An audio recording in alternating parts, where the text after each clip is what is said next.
If you think about getting recruited for a sales position, one thing you've never met is an angry salesman because they're trying to get you in the door, right? You've never met someone who says, I don't enjoy what I do being a salesman. That's part of the shtick, that's part of the argument.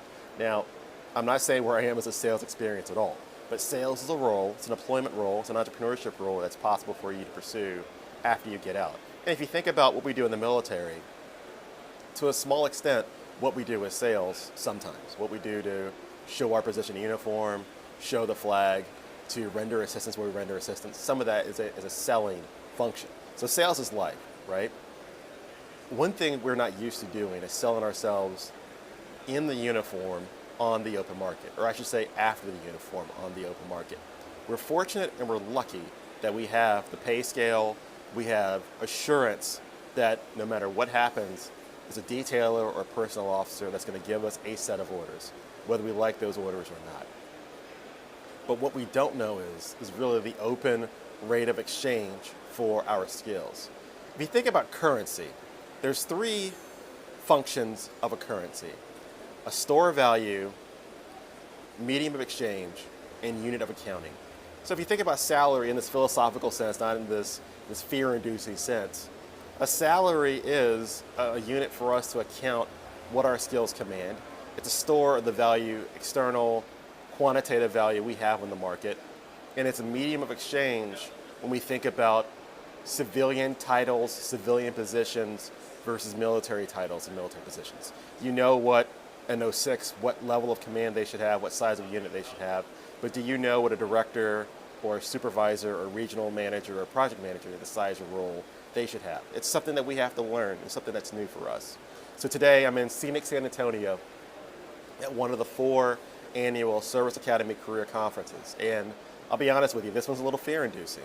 I've got 2.5 years left. When I first went to one of these in 2011, it was fun, got a couple of callbacks, met a couple of people, had a great experience, but now I personally get some of that fear because when you're on the open market, anyone could say no, or anyone can make the action of telling you no without realizing that you're being told no.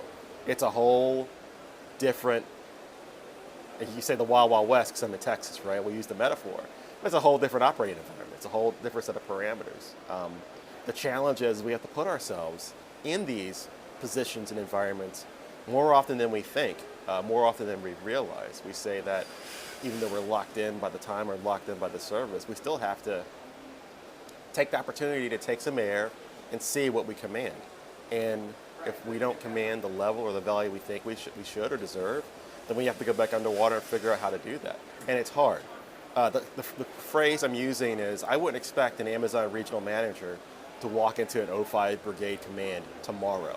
So we should expect the same for ourselves when we get out. No one really tells us that. There are times we don't have time to develop those skills accordingly. But whether it's certifications, whether it's performance, whether it's leadership, whether it's new education, whether it's knowing what the currency is out in the open market, this is all stuff we have to do on ourselves and not expect anyone else to do it for us. We're lucky in the uniform that we have constraints, we have year groups, we have parameters, we have testing.